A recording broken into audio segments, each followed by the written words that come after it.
Hello friends, तमारू स्वागत है मारी चेनल कृष्णा टेस्टी टेबल में।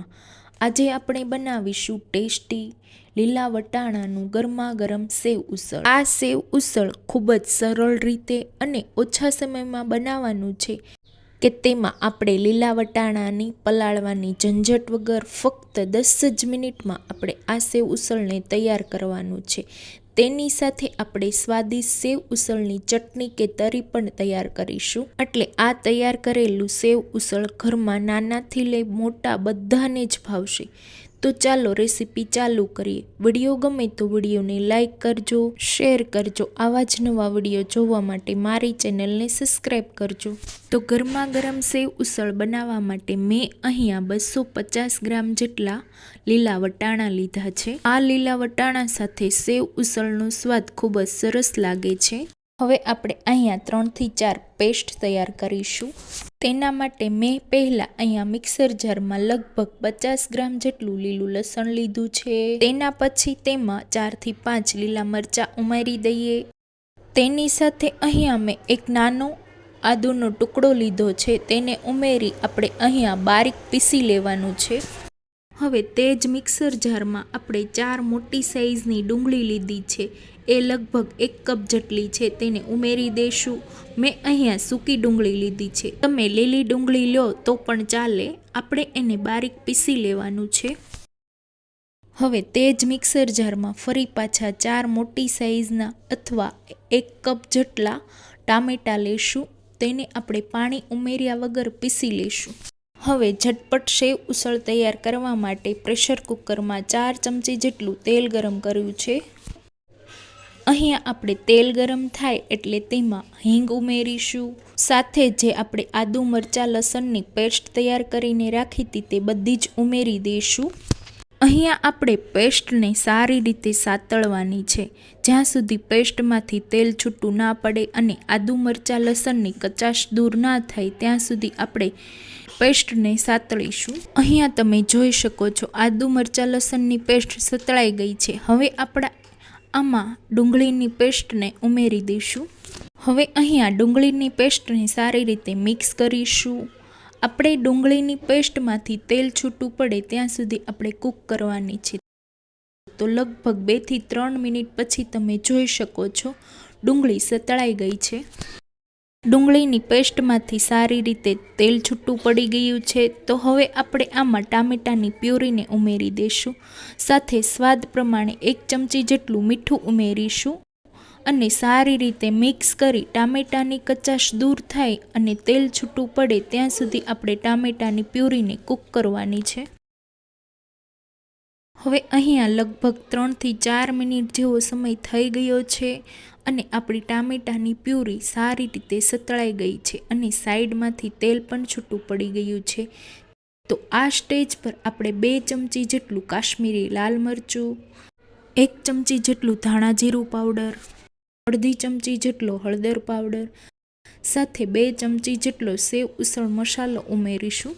આ સેવ ઉસળ મસાલો તમને માર્કેટમાં આસાનીથી મળી જાય છે અને જો તમારે ઘરે બનાવવો હોય તો આ રેસીપી જોવી હોય તો મને કોમેન્ટમાં સેવ ઉસળ મસાલો જરૂર લખીને કહેજો, એટલે હું આ સેવ ઉસળ મસાલાની રેસીપી તમારી સાથે શેર કરીશ। હવે આપણે બધા જ મસાલાને ગ્રેવી સાથે મિક્સ કરીશું। આ સમયે મિક્સ કરેલા મસાલાવાળી ગ્રેવીને આપણે 2 ચમચી સાઈડમાં કાઢી લેશું। પછી બાકીની ગ્રેવીમાં આપણે લીલા વટાણાને ઉમેરીશું। હવે વટાણાને આપણે ગ્રેવી સાથે મિક્સ કરીશું। એકવાર વટાણા મિક્સ થઈ જાય એટલે આપણે આમાં પાણી ઉમેરવાનું છે। તો હું અહીંયા 2 કપ જેટલું પાણી ઉમેરી રહી છું। હું આ સેવ ઉસળ થોડુંક પતલું બનાવવાની છું, જો તમારે ઘટ બનાવવું હોય તો તે પ્રમાણે તમારે પાણી ઉમેરવાનું છે। મેં અહીંયા 2 કપ જેટલું પાણી ઉમેર્યું, તમે તમારી જરૂરિયાત પ્રમાણે ઉમેરી શકો છો। પાણી ઉમેરી મિક્સ કરી કુકરનું ઢાંકણ બંધ કરી મીડિયમ ગેસની ફ્લેમ પર આપણે 2 વિસલ કરવાની છે। અહીંયા આપણે સેવ ઉસળનો રસો ઘાટો કરવા માટે મેં અહીંયા 2 ચમચી જેટલો ચણાનો લોટ લીધો છે, તેને એક બાઉલમાં ઉમેરીશું, સાથે અડધા કપ જેટલું પાણી ઉમેરી ચણાના લોટવાળું મિશ્રણને તૈયાર કરીશું। આ ચણાના લોટવાળા પાણીનું મિશ્રણ આપણે સેવ ઉસળમાં ઉમેરીશું એટલે સેવ ઉસળનો ટેસ્ટ ખૂબ જ સરસ આવે છે. તો તરી અથવા સેવ ઉસળની ચટણી બનાવી લઈએ. તો તેના માટે મેં અહીંયા 3 ચમચી જેટલું તેલ ગરમ કર્યું છે. અહીંયા તમારું તેલ ગરમ થાય એટલે તેમાં અડધી ચમચી હિંગ ઉમેરીશું. સાથે આપણે સેવ ઉસળની ગ્રેવી રાખી હતી એને ઉમેરી દઈશું અને એકદમ સારી રીતે હાઈ ફ્લેમ પર તેલ સાથે ગ્રેવીને મિક્સ કરીશું. અહીંયા તમારી ગ્રેવી થોડી સતળાઈ જાય એટલે તેમાં આપણે 2 ચમચી જેટલું કાશ્મીરી લાલ મરચું ઉમેરવાનું છે. સાથે 1 ચમચી જેટલો સેવ ઉસળનો મસાલો ઉમેરીશું અને અડધી ચમચી જેટલું મીઠું અથવા સ્વાદ પ્રમાણે મીઠું ઉમેરીશું અને સારી રીતે મિક્સ કરીશું. તો આપણી એકદમ પરફેક્ટ એવી તીખી તરી તૈયાર છે. તો આપણે તેને સેવ ઉસળ સાથે સર્વ કરીશું. તો હવે આપણું કુકર ઠંડુ થઈ ગયું છે. તેનું ઢાંકણ ખોલી તમે જુઓ વટાણા આપણા એકદમ બફાઈ અને સોફ્ટ થઈ ગયા છે. જો તમે લીલા વટાણા સાથે સેવ ઉસળ બનાવતા હો તો તેને બિલકુલ સમય નથી લાગતો અને એકદમ પરફેક્ટ એવું વટાણા સાથે સેવ ઉસળ તૈયાર થાય છે. તો હવે આ સ્ટેજ પર આપણે ફરી ગેસ ઓન કરીશું. ગેસ ચાલુ કર્યા પછી આપણે ચણાના લોટવાળા પાણીને ઉમેરી મિક્સ કરીશું. સાથે રસો કરવા માટે મેં અહીંયા 1.5 કપ જેટલું પાણી ઉમેર્યું છે. આ સ્ટેજ પર એકવાર ઉસળને આપણે ટેસ્ટ કરવાનું છે. જો મીઠાની જરૂર પડે તો આપણે અત્યારે જ ઉમેરીશું. હવે આ ઉસળને આપણે 5 થી 7 મિનિટ માટે ઉકળવા દઈશું. અહીંયા તમે જોઈ શકો છો 5 થી 7 મિનિટ જેવો સમય થઈ ગયો છે. આપણું ઉસળ સારી રીતે ઉકળી અને તૈયાર છે. હવે ગેસ બંધ કરી લીલા ધાણાને એડ કરીશું.